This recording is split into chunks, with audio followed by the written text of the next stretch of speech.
दोस्तों नमस्कार, ये है मार्गदर्शन फॉर सिविल सर्विसेज। मैं अनुराग चौधरी।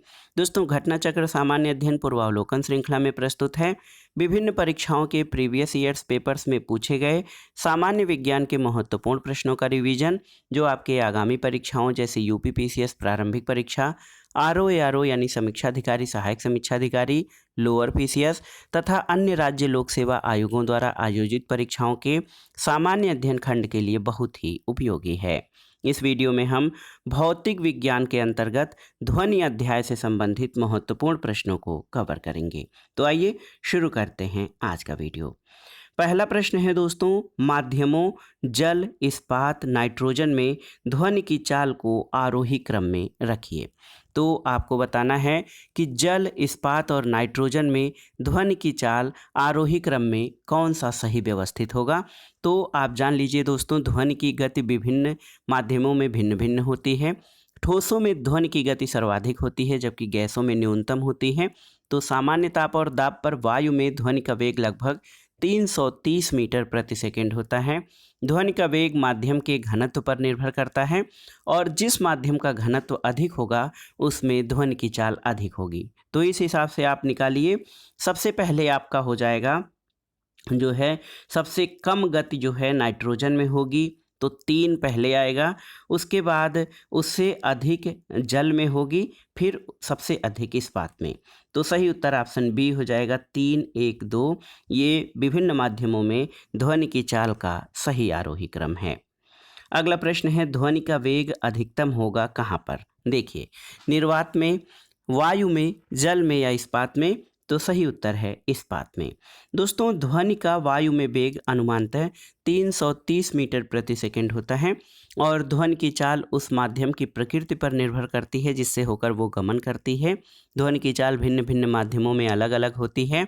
गैसों में ध्वनि अत्यंत धीमी गति से, द्रवों में तीव्र गति से और ठोसों में तीव्रतम गति से गमन करती है। ध्वनि निर्वात में गमन नहीं कर सकती, क्योंकि ध्वनि के संचरण के लिए किसी न किसी माध्यम की आवश्यकता होती है। दोस्तों आप जान लीजिए, ध्वनि वायु की अपेक्षा स्टील में लगभग 15 गुना तीव्र गति से गमन कर सकती है। तो सबसे अधिक ध्वनि का वेग इस्पात में होगा। अगला प्रश्न है दोस्तों, ध्वनि का वायु में वेग अनुमानतः है कितना। तो उत्तर है 330 मीटर प्रति सेकेंड। अगला प्रश्न है दोस्तों, ध्वनि का वेग अधिकतम होता है कहाँ पर। वायु में, द्रव में, धातु में या निर्वात में। तो सही उत्तर है धातु में, क्योंकि धातु का घनत्व वायु, द्रव और निर्वात से अधिक होता है। अगला प्रश्न है दोस्तों, यदि V A, V W, V S क्रमशः वायु, जल और इस्पात में ध्वनि की गति है, तो सही क्या होगा।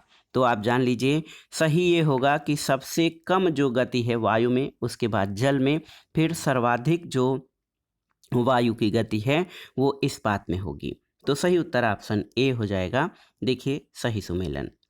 अगला प्रश्न है दोस्तों, लगभग 20 डिग्री सेंटीग्रेड के तापक्रम पर किस माध्यम में ध्वनि की गति अधिकतम होगी। यहाँ पर देखिए, हवा, ग्रेनाइट, पानी या लोहा। तो सही उत्तर है लोहा में। दोस्तों ध्वनि की गति माध्यम के घनत्व और प्रत्यास्थता पर निर्भर करता है। जिस माध्यम का घनत्व और प्रत्यास्थता अधिक होती है उसमें ध्वनि की गति भी अधिक होगी। 20 डिग्री सेंटीग्रेड के तापक्रम पर लोहे में जो है ध्वनि की गति सर्वाधिक होगी। अगला प्रश्न है दोस्तों, ध्वनि तरंगों के बारे में पूछा गया है कि ध्वनि तरंगें निर्वात में चल सकती हैं, केवल ठोस माध्यम में चल सकती हैं, केवल गैसों में चल सकती हैं, ठोस तथा गैस दोनों माध्यमों में चल सकती हैं। तो सही उत्तर इसमें ऑप्शन डी हो जाएगा। दोस्तों ध्वनि तरंगें निर्वात में नहीं चल सकती, लेकिन ठोस, द्रव और गैस तीनों माध्यमों में चल सकती हैं। यहाँ पर ऑप्शन डी इस हिसाब से सही होगा। दोस्तों ध्वनि तरंगों के संचरण के लिए किसी न किसी माध्यम की आवश्यकता होती है। ध्वनि तरंगें ठोस, द्रव और गैस तीनों ही माध्यम में चल सकती हैं। ध्वनि तरंगों का वेग ठोस में सबसे अधिक, द्रव में उससे कम और गैसों में न्यूनतम होता है। हवा में ध्वनि का वेग 0 डिग्री सेंटीग्रेड पर 331 मीटर प्रति सेकंड, जल में 1400 मीटर प्रति सेकंड और लोहे में 5000 मीटर प्रति सेकंड होता है। अगला प्रश्न है, ध्वनि तरंगों का सबसे तीव्र प्रगमन होता है किसमें। ठोस, द्रव, गैस या निर्वात में। तो सही उत्तर है ठोस में। अगला प्रश्न है दोस्तों, नीचे दिए गए विकल्पों में किसमें ध्वनि आर पार नहीं जा सकती है? पानी, निर्वात, लोहा या वायु? तो सही उत्तर है निर्वात में। अगला प्रश्न है दोस्तों, ध्वनि तरंगे नहीं चल सकती हैं कहाँ पर? तो आप जानते हैं निर्वात में ध्वनि तरंगे नहीं चल सकती हैं, क्योंकि ध्वनि के संचरण के लिए किसी न किसी माध्यम की आवश्यकता होती है। अगला प्रश्न है दोस्तों, म्यूजिक कंसर्ट के लिए हॉल की दीवारों को कैसा बनाया जाता है? तो उत्तर है ध्वनि का अवशोषण करना चाहिए। दोस्तों, म्यूजिक कंसर्ट के लिए जो हॉल की दीवारें होती हैं वो ध्वनि के अवशोषण करने के लिए उपयुक्त होनी चाहिए, नहीं तो ध्वनि का परावर्तन होगा और जो राग और सुर है वो बदल जाएगा। अधिकतर ठोस और कठोर सतहें ध्वनि को परावर्तित करती हैं, जबकि कोमल और नरम सतहें ध्वनि को अवशोषित कर लेती हैं। यदि म्यूजिक कंसर्ट के लिए निर्मित हॉल की दीवारें ध्वनि को परावर्तित करेंगी तो श्रोताओं को प्रतिध्वनि सुनाई पड़ेगी। तो प्रतिध्वनि को रोकने के लिए कंसर्ट हॉल की दीवारों और छत नरम पदार्थों जैसे फाइबर, ग्लास आदि की बनाई जाती है। अगला प्रश्न है दोस्तों, स्पष्ट रूप से प्रतिध्वनि सुनने के लिए परावर्तित सतह और सुनने वाले के मध्य कम से कम दूरी कितनी होनी चाहिए? ऑप्शन है आपके 165 फीट, 165 फीट, 165 मीटर, 16.5 फीट या 16.5 मीटर।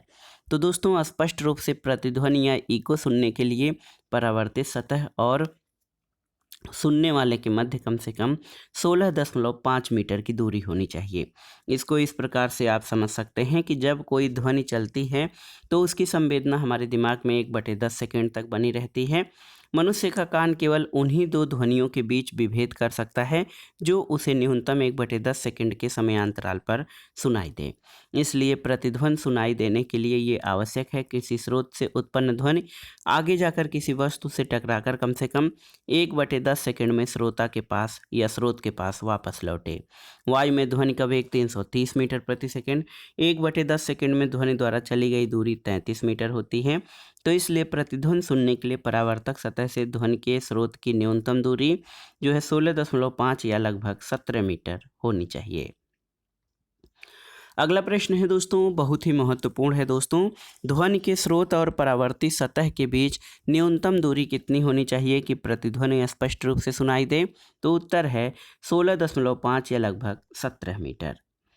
अगला प्रश्न है, किसी ध्वनि तरंग की आवृत्ति 4 किलोहर्ट्ज और उसकी तरंग दैर्घ्य 35 सेंटीमीटर है, तो वह 3 किलोमीटर दूरी तय करने में कितना समय लगेगी? तो समय बराबर दूरी बटे चाल होता है। तो समय आपको निकालना है। समय देखिए यहाँ पर हल किया गया है, समय बराबर दूरी बटे चाल। तो दूरी कितनी है आप जान लीजिए, 3 किलोमीटर की दूरी, तो 3 × 10⁻³ मीटर हो जाएगा। और उसके अलावा 4 किलो हर्ट्ज है आप जान लीजिए, तो यहाँ पर 3 किलोमीटर की दूरी या आवृत्ति 4 किलो हर्ट्ज है, यानी 4000 हर्ट्ज हो जाएगा। तरंग दैर्घ्य 35 सेंटीमीटर 0.35 मीटर हो जाएगा। तो सही उत्तर आपका हो जाएगा दोस्तों 2.14 सेकेंड। ऑप्शन बी आपका सही उत्तर है। अगला प्रश्न है, ध्वनि का महत्वपूर्ण अभिलक्षण तारत्व या पिच है, जो निर्भर करता है किस पर, आपको बताना है। तो सही उत्तर क्या हो जाएगा दोस्तों, तारत्व या पिच जो है वो ध्वनि के आवृत्ति पर निर्भर करता है। ऑप्शन बी आपका सही उत्तर है। दोस्तों, किसी उत्सर्जित ध्वनि की आवृत्ति को मस्तिष्क किस प्रकार अनुभव करता है, उसे तारत्व या पिच कहते हैं। किसी स्रोत का कंपन जितनी शीघ्रता से होता है, आवृत्ति उतनी ही अधिक होती है और उसका तारत्व भी अधिक होता है। इस प्रकार जिस ध्वनि का तारत्व कम होता है उसकी आवृत्ति भी कम होती है। विभिन्न आकार तथा आकृति की वस्तुएं विभिन्न आवृत्तियों के साथ कंपन करती हैं और विभिन्न तारत्व की ध्वनियाँ उत्पन्न करती हैं। अगला प्रश्न है दोस्तों, चंद्रमा के धरातल पर दो व्यक्ति एक दूसरे की बात क्यों नहीं सुन सकते हैं?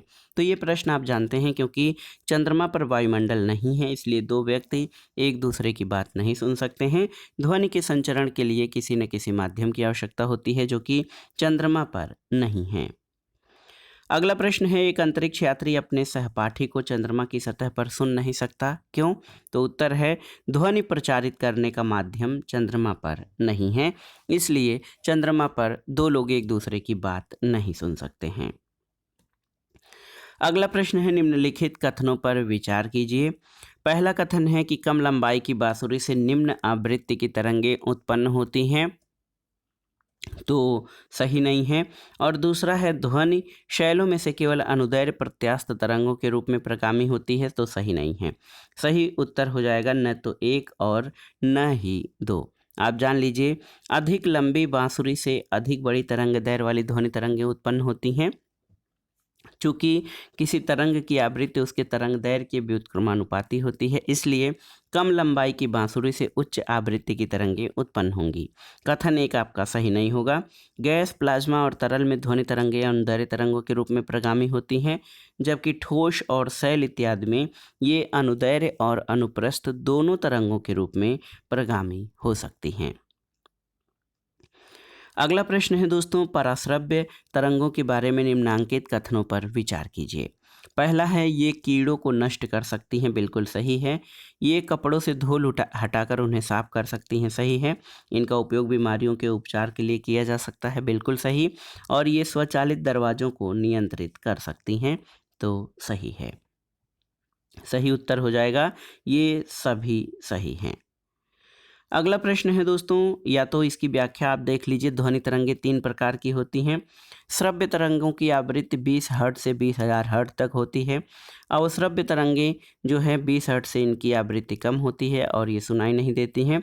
पराश्रव्य ध्वनि तरंगों की आवृत्ति 20,000 हर्ट्ज से अधिक होती है और मनुष्य की श्रवण क्षमता से परे होती हैं।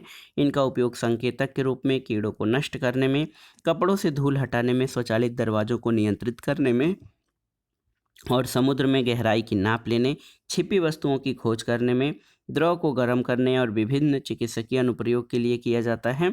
तो याद रखिएगा, पराश्रव्य तरंगों की आवृत्ति 20,000 हर्ट्ज से अधिक होती है।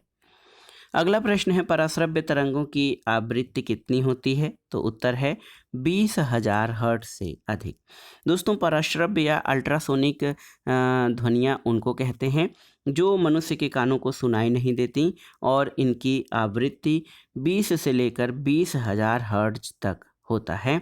इसलिए 20 हर्ट्ज से अधिक की आवृत्ति की ध्वनि को पराश्रव्य ध्वनि कहते हैं। अगला प्रश्न है, मनुष्य की श्रव्यता की सीमा क्या है, आपको बताना है। तो उत्तर है 20 हर्ट्ज से 20,000 हर्ट्ज मनुष्य की श्रव्यता की सीमा है। अगला प्रश्न है दोस्तों, एक जैव पद्धति जिसमें पराश्रव्य ध्वनि का उपयोग किया जाता है। देखिए, सोनोग्राफी, ईसीजी, ईईजी या एक्सरे। तो सही उत्तर है सोनोग्राफी में। सोनोग्राफी या अल्ट्रासोनोग्राफी चिकित्सकीय निदान का एक महत्वपूर्ण साधन है। ये पराश्रव्य ध्वनि पर आधारित एक चित्रांकन तकनीक है। चिकित्सा क्षेत्र में इसके कई उपयोग हैं, जिसमें गर्भावस्था में गर्भस्थ शिशु के स्वास्थ्य के बारे में जानकारी प्राप्ति प्रमुख है। अगला प्रश्न है दोस्तों कि गर्भ में भ्रूण के विकास को जानने के लिए किन किरण तरंगों का प्रयोग किया जाता है? एक्सरेज, सूक्ष्म तरंगें, पराध्वनि तरंगें या परावैगनी तरंगें। तो सही उत्तर है पराध्वनि तरंगों का प्रयोग किया जाता है। गर्भ में भ्रूण के विकास को जानने के लिए अल्ट्रासाउंड तकनीक के तहत पराध्वनि तरंगों का उपयोग किया जाता है। अगला प्रश्न है, चमगादड़ अंधेरी रातों में उड़ सकते हैं और अपना शिकार भी कर सकते हैं, इसका कारण क्या है? तो दोस्तों, चमगादड़ ये पराध्वनि तरंगें निकालते हैं और उन्हीं के द्वारा निर्देशित होते हैं, इसलिए ये अंधेरी रातों में भी उड़ सकते हैं और अपना शिकार कर सकते हैं। अगला प्रश्न है दोस्तों, देखिए, निम्नलिखित कथनों पर विचार कीजिए। पहला कथन है कि हृदय अपश्रव्य आवृत्ति पर कंपन करता है, तो बिल्कुल सही है। ध्वनि की गति गैस में द्रव और ठोस की तुलना में अधिक होती है, ये सही नहीं है। मैक संख्या ध्वनि की गति वर्णित करने के लिए प्रयोग करते हैं, बिल्कुल सही है। और पराश्रव्य ध्वनि की आवृत्ति 20,000 हर्ट्ज से अधिक होती है।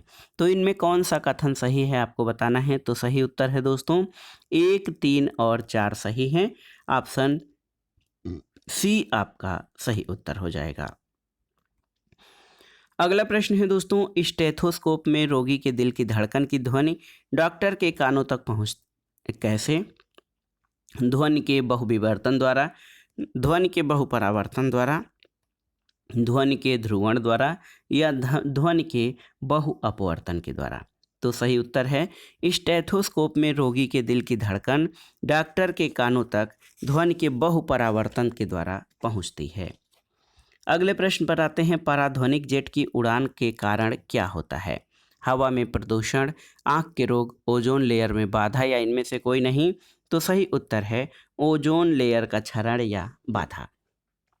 दोस्तों बहुत ही महत्वपूर्ण प्रश्न है, आप जान लीजिए कि जब पराध्वनिक जेट उड़ता है तो उससे ओजोन लेयर को क्षति पहुंचती है। बहुत ही महत्वपूर्ण प्रश्न है, आप जान लीजिए कि जब पराध्वनिक जेट या अल्ट्रासोनिक जेट उड़ता है तो इससे दोस्तों ओजोन परत में नुकसान होता है।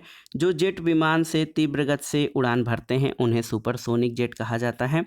समताप मंडल में वायु विरल और दबाव कम होता है, इस कारण यहाँ जेट विमान सरलता से और तीव्र गति से उड़ते हैं। सुपरसोनिक जेट विमानों के ईंधन दहन से निकलने वाले नाइट्रोजन के ऑक्साइड समताप मंडल के ओजोन परत को नुकसान पहुँचाते हैं। अगला प्रश्न है दोस्तों, कथन और कारण से संबंधित है। समुद्र तल के निकट मैक संख्या 1 पर जा रहे वायुयान की चाल की तुलना में 15 किलोमीटर की ऊंचाई पर मैक संख्या 1 पर जा रहे वायुयान की चाल अधिक होती है। कारण है कि ध्वनि की गति परिवर्ती माध्यम के ताप पर निर्भर करती है। तो सही उत्तर क्या हो जाएगा दोस्तों? ए गलत है, लेकिन आर जो है सही है। देखिए बहुत ही महत्वपूर्ण प्रश्न है, ऑप्शन डी सही उत्तर हो जाएगा। पराध्वनिक पिंड या सुपरसोनिक बॉडीज की चाल को मैक संख्या या मैक नंबर में व्यक्त किया जाता है। किसी पराध्वनिक यान की मैक संख्या पराध्वनिक यान की चाल तथा वातावरण के तापमान पर ध्वनि की चाल के अनुपात के बराबर होती है। चूँकि ध्वनि की चाल तापमान के बढ़ने से बढ़ती है, इसलिए समुद्र तल की अपेक्षा 15 किलोमीटर की ऊंचाई पर तापमान के कम होने के कारण ध्वनि का वेग कम हो जाएगा। और 15 किलोमीटर की ऊंचाई पर भी यदि वायुयान की मैक संख्या 1 है तो ध्वनि के वेग के वहाँ कम होने के कारण यान का वेग भी कम होगा।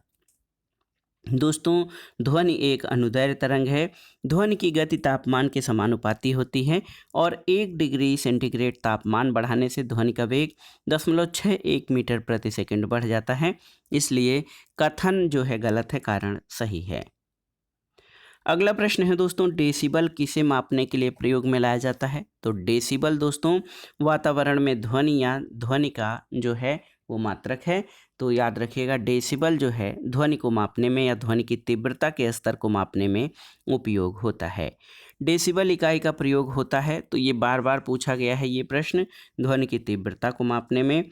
और डेसिबल इकाई का प्रयोग किसके मापन में होता है? तो उत्तर है ध्वनि की तीव्रता। अगला प्रश्न है दोस्तों, जब दो लोग आपस में बात कर रहे हों तो कितने डेसिबल की ध्वनि उत्पन्न होती है? आपको बताना है। तो आप जान लीजिए बात करने में लगभग 30 डेसिबल की ध्वनि उत्पन्न होती है। और विभिन्न जो है स्रोतों से ध्वनि की तीव्रता को आप इस चार्ट से देख सकते हैं। फुसफुसाहट 15 से 20 डेसिबल, साधारण बातचीत 30 से 60 डेसिबल, गुस्से में बातचीत 70 से 80 डेसिबल, ट्रक मोटरसाइकिल 90 से 95, यंत्र कारखाने 100 से 110, ऑर्केस्ट्रा 110 से 120 और जेट विमान 140 से 150 डेसिबल तक ध्वनि उत्पन्न करते हैं। अगला प्रश्न है दोस्तों, देखिए 100 डेसिबल का शोर जो है उसके प्रबलता का स्तर संगत होगा किससे?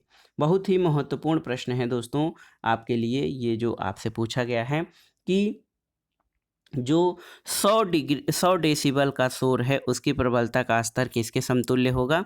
तो उत्तर है यंत्र कारखाने के शोर से।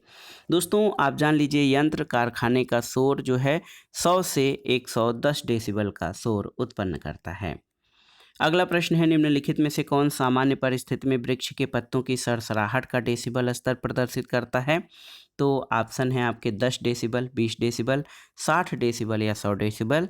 तो सही उत्तर है वृक्ष के पत्तों की सरसराहट 20 डेसिबल के आसपास होगी। अगला प्रश्न है, विश्व स्वास्थ्य संगठन के अनुसार एक नगर के लिए सुरक्षित ध्वनि प्रदूषण कितना है? 45 डेसिबल, 50 डेसिबल, 55 या फिर 60 डेसिबल। तो सही उत्तर है विश्व स्वास्थ्य संगठन यानी WHO के द्वारा किसी नगर के लिए निर्धारित किया गया सुरक्षित ध्वनि प्रदूषण 45 डेसिबल है। अगला प्रश्न है दोस्तों, अनुमत योग्य शोर के स्तर के संदर्भ में सूची 1 का सूची 2 से मिलान करना है। आवासीय क्षेत्र में जो है अनुमत योग्य शोर स्तर कितना होता है, तो ये 55 डेसिबल। शांत क्षेत्र में इसका मान 50 डेसिबल। औद्योगिक क्षेत्र में अगर आप देखेंगे तो ये औद्योगिक क्षेत्र में 70 और व्यापारिक क्षेत्र में 65 डेसिबल होता है। तो 2 1 4 3 मिलान कर लीजिए, 2 1 4 3 ऑप्शन डी इस प्रश्न का सही उत्तर है। अगला प्रश्न है दोस्तों, मनुष्यों के लिए शोर की सहन सीमा कम से कम या करीब करीब कितनी होती है, आपको बताना है। ऑप्शन है 45 डेसिबल, 85 डेसिबल, 125 या 155 डेसिबल। तो सही उत्तर है 85 डेसिबल। दोस्तों, साधारण बातचीत में ध्वनि की तीव्रता का स्तर 30 से 60 डेसिबल होता है। सोते हुए व्यक्ति को जगाने के लिए 50 डेसिबल की ध्वनि पर्याप्त होती है और 80 डेसिबल के शोर में लगातार रहना हानिकारक सिद्ध होता है। 90 डेसिबल किसी शोर को बर्दाश्त करने की अधिकतम सीमा है। अगला प्रश्न है, किस स्तर या किस डेसिबल स्तर से अधिक की ध्वनि हानिकारक ध्वनि प्रदूषक कहलाती है। तो ऑप्शन है 30, 100, 80 या 120 डेसिबल। तो सही उत्तर हो जाएगा 80 डेसिबल से अधिक की ध्वनि हानिकारक ध्वनि प्रदूषक कहलाती है। अगला प्रश्न है दोस्तों, ध्वनि प्रदूषण को मापने के लिए किस इकाई का प्रयोग करते हैं। तो आप जानते हैं ध्वनि प्रदूषण को मापने के लिए डेसिबल मात्रक का प्रयोग किया जाता है। अगला प्रश्न है, मनुष्यों के लिए मानक ध्वनि स्तर कितना है। 90 डेसिबल, 60 डेसिबल, 120 डेसिबल या 100 डेसिबल। तो सही उत्तर है मनुष्यों के लिए मानक ध्वनि स्तर 60 डेसिबल है। इससे अधिक का जो ध्वनि है वो नुकसानदायक हो जाएगी। अगला प्रश्न है, ध्वनि की प्रबलता किस में नापी जाती है, नापी जाती है। आवृत्ति, आयाम, वेग या तरंग दैर्ध्य से। तो सही उत्तर आपका हो जाएगा दोस्तों, ध्वनि की प्रबलता जो है ये आपके आयाम से मापी जाती है। ऑप्शन बी सही उत्तर हो जाएगा। लाउडनेस ऑफ साउंड यानी ध्वनि उत्पन्न करने वाले कंपन के आयाम के वर्ग के समानुपातिक होता है। उदाहरण के लिए, यदि आयाम दुगुना हो जाए तो प्रबलता 4 के गुणक में बढ़ जाती है। प्रबलता को डेसिबल मात्रक में व्यक्त करते हैं। 80 डेसिबल से अधिक प्रबल शोर जो है ये शरीर के लिए कष्टकारक होता है। जब किसी कंपक्त वस्तु का आयाम अधिक होता है तो इसके द्वारा उत्पन्न ध्वनि प्रबल होती है। जब आयाम छोटा होता है तो उत्पन्न ध्वनि मंद होती है। अगला प्रश्न है दोस्तों, एक मजदूर रेल की पटरी पर कार्य कर रहा था। एक लड़का कुछ दूरी पर अपने कान पटरियों पर रखकर जब मजदूर द्वारा की जाने वाली हथौड़े की आवाज़ को सुनता है तो उसे 2 बार आवाज़ें सुनाई देती हैं। इसका कारण क्या है। तो उत्तर है, ध्वनि का वेग इस्पात में वायु की अपेक्षा अधिक है। तो ध्वनि का वेग जो है यहाँ पर अगर जो हम कान बच्चे का कर लें तो जब यहाँ पर हथौड़ा मारा जाता है तो सबसे पहले लोहे में सुनाई देगा और वायु में चूंकि कम है तो वायु में फिर दोबारा सुनाई देगा। तो इस तरह से ध्वनि का वेग इस्पात में वायु की अपेक्षा अधिक होता है। तो दोस्तों, रेल की पटरी से होकर जो ध्वनि है वो पहले पहुंच जाएगी लेकिन बाद में वायु से होकर पहुंचेगी, तो इसलिए वही आवाज़ उसे 2 बार सुनाई देगी। अगला प्रश्न है, ध्वनि तरंगों से संबंधित कथनों में कौन सा सही है। यहाँ पर देखिए 2 कथन दिए गए हैं। कथन एक है कि जब हम ठोस से गैसीय अवस्था में जाते हैं तब ध्वनि की गति कम हो जाती है। बिल्कुल सही है। कथन 2 है कि किसी भी माध्यम में जैसे भी हम तापमान को कम करते हैं ध्वनि की गति बढ़ जाती है। सही नहीं है। और ध्वनि की गति कांच के माध्यम की तुलना में एल्यूमिनियम के माध्यम में कम रहती है। तो ये भी आपका गलत है। केवल और केवल एक सही है, ऑप्शन सी सही उत्तर हो जाएगा। दोस्तों, कोई माध्यम जितना प्रत्यास्थ होता है ध्वनि की गति उसमें उतनी ही अधिक होती है। इसके विपरीत अधिक घनत्व के माध्यम में ध्वनि की गति कम होती है। ठोसों और धातुओं की प्रत्यास्थता गैसों से अधिक होने के कारण गैसों की अपेक्षा ठोसों में ध्वनि की गति अधिक होती है। और जब हम ठोस से गैसीय अवस्था में जाएंगे तो गति जो है ध्वनि की गति वो आपकी कम हो जाएगी। और इसके अलावा किसी माध्यम में ध्वनि की गति उस माध्यम के परम ताप के वर्गमूल के अनुक्रमानुपाती होती है। तापमान बढ़ाने पर ध्वनि की गति घटती नहीं बल्कि बढ़ती है। और एल्यूमिनियम में ध्वनि की गति 6420 मीटर प्रति सेकंड और कांच में 5640 मीटर प्रति सेकंड होता है। तो इससे स्पष्ट है कि एल्यूमिनियम में ध्वनि की गति अधिक होगी। अगला प्रश्न है, जब एक ध्वनि तरंग एक माध्यम से दूसरे माध्यम में जाती है तो वह राशि जो अपरिवर्तित रहती है वो क्या है? आवृत्ति, आयाम, तरंगदैर्घ्य, चाल या उपर्युक्त में से कोई नहीं। तो सही उत्तर है आवृत्ति। दोस्तों, ध्वनि एक स्थान से दूसरे स्थान तक तरंगों के रूप में गमन करती है। ध्वनि तरंगे अनुदैर्घ्य यांत्रिक तरंगे होती हैं। जब ध्वनि एक माध्यम से दूसरे माध्यम में जाती है तो ध्वनि की चाल और तरंग दैर्घ्य बदल जाती है, जबकि आवृत्ति नहीं बदलती है। अगला प्रश्न है दोस्तों, जब सितार और बांसुरी पर एक ही स्वर बजाया जाए तो उससे उत्पन्न ध्वनि का भेद किसके अंतर के आधार पर किया जाता है? तो देखिए, तारत्व, प्रबलता और ध्वनि गुणता। तारत्व और प्रबलता, केवल ध्वनि गुणता या केवल प्रबलता? तो सही उत्तर है केवल क्वालिटी यानी ध्वनि गुणता। दोस्तों, ध्वनि की गुणता जो है ध्वनि में उपस्थित सन्नादी और अधिस्वरों की संख्या, उनका परस्पर महत्व आदि अवयवों पर निर्भर करती है।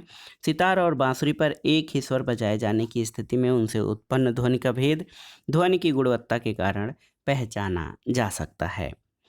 अगला प्रश्न है दोस्तों, ध्वनि की मूलभूत इकाई क्या कहलाती है? तो ध्वनि की मूलभूत इकाई ध्वनिग्राम या स्वनिम होती है, फोनीम। ये भाषा अथवा बोली में उच्चारित ध्वनि की लघुत्तम इकाई है। इसके लिए ध्वनिग्राम, स्वनग्राम आदि शब्दों का प्रयोग होता है। स्वनिम ही वह माध्यम है जिससे ध्वनियों के मध्य अंतर स्पष्ट होता है या प्रदर्शित होता है। स्वनिम उच्चारित भाषा से संबंधित है, लिखित भाषा से इसका कोई संबंध नहीं है। लिखित भाषा में इस प्रकार की इकाई लेखिम होती है। अगला प्रश्न है दोस्तों, कथन और कारण से संबंधित है। कथन है अनुरणन, विशेषतः बड़े गिरजाघरों और अन्य बड़े भवनों में प्रकट होती है। बिल्कुल सही है। कारण है कि दीवारों, छत और धरातल से अपवर्त ध्वनि परावर्तन हो सकता है। तो ये भी सही है। कथन और कारण दोनों सही हैं और कारण कथन की सही व्याख्या करता है। दोस्तों, आप जान लीजिए, जब किसी बंद हाल में ध्वनि उत्पन्न की जाती है तो हाल की दीवारों तथा छत से क्रमिक परावर्तन के फलस्वरूप स्रोत के बंद हो जाने पर भी हाल में कुछ समय तक ध्वनि बनी रहती है। इसे अनुरणन कहते हैं। अगला प्रश्न है, निम्नलिखित कथनों पर विचार कीजिए। पहला है, विस्तृत रूप से प्रयुक्त संगीतिक स्वरग्राम जिसे द्विटोनी स्वरग्राम कहते हैं 7 आवृत्तियों वाला होता है। तो देखिए, गलत है। स्वर सा की आवृत्ति 256 हर्ट्ज होती है और स्वर नी की आवृत्ति 512। तो ये दोनों ही सही नहीं है, न तो एक और न ही दो। ऑप्शन डी आपका सही उत्तर है। दोस्तों, संगीतिक स्वरग्राम आवृत्तियों की एक श्रृंखला है जिन्हें एक के बाद एक बजाए जाने पर कानों को सुखद अनुभूति होती है और इसमें निम्नतम आवृत्ति को मुख्य स्वर कहते हैं यानी की नोट, और इसके बाद उच्च आवृत्तियां मुख्य स्वर से एक निश्चित अनुपात में होती हैं। उच्चतम आवृत्ति को अष्टक या ऑक्टेव कहते हैं। एक सरलतम संगीतिक स्वरग्राम द्विटोनी स्वरग्राम है। इस स्वरग्राम में मुख्य स्वर के सहित उसके अष्टक सहित 8 आवृत्तियां होती हैं। साधारणतः मुख्य स्वर की आवृत्ति 256 हर्ट्ज और उसकी अष्टक की आवृत्ति 512 हर्ट्ज होती है। भारतीय संगीत पद्धति में 8 टोन और उनकी आवृत्तियां सा, रे, गा, मा, पा, धा, नी, सा हैं। अगला प्रश्न है दोस्तों, महत्वपूर्ण है, जब टीवी का स्विच ऑन किया जाता है तो क्या होता है? तो याद रखिएगा, जब टीवी का स्विच ऑन किया जाता है तो श्रव्य और दृश्य दोनों एक साथ शुरू होते हैं। दोस्तों, ध्वनि के प्रकाश की अपेक्षा कम वेग से चलने के कारण ध्वनि बाद में सुनाई पड़नी चाहिए, लेकिन टेलीविज़न में ऑडियो सिंक्रोनाइजर लगाकर इस त्रुटि को दूर किया जाता है। अगला प्रश्न है, दूरदर्शन प्रसारण में चित्र संदेशों का संचरण होता है कैसे? तो आयाम माडुलन के द्वारा। दोस्तों, जो है आयाम माडुलन के द्वारा जो है दूरदर्शन प्रसारण में ध्वनि संचरण के लिए आवृत्ति माडुलन और चित्र संदेशों के लिए आयाम माडुलन का प्रयोग किया जाता है। अगला प्रश्न और आज की वीडियो का आखिरी प्रश्न है, टेलीविज़न प्रसारणों में श्रव्य संकेतों को प्रेषित करने के लिए प्रयुक्त तकनीक क्या है? तो श्रव्य संकेतों के लिए आवृत्ति आरोपण या आवृत्ति माडुलन का प्रयोग किया जाता है यानी फ्रीक्वेंसी माडुलन, और चित्रों के लिए आयाम माडुलन का प्रयोग किया जाता है। तो दोस्तों, ये था आज का वीडियो, घटनाचक्र सामान्य अध्ययन पूर्वावलोकन श्रृंखला। इसके अंतर्गत आपने सामान्य विज्ञान के भौतिक विज्ञान के अंतर्गत ध्वनि अध्याय से संबंधित प्रीवियस ईयर्स पेपर्स में पूछे गए प्रश्नों को सॉल्व किया। जो आपके आगामी विभिन्न परीक्षाओं के लिए बहुत ही उपयोगी हैं। आप इन प्रश्नों को तैयार कर लीजिएगा। वीडियो आपको कैसा लगा हमें कमेंट बॉक्स में ज़रूर बताइएगा। वीडियो को लाइक करें, शेयर करें और इस चैनल मार्गदर्शन फॉर सिविल सर्विसेज को सब्सक्राइब करें। वीडियो देखने के लिए धन्यवाद दोस्तों। नमस्कार।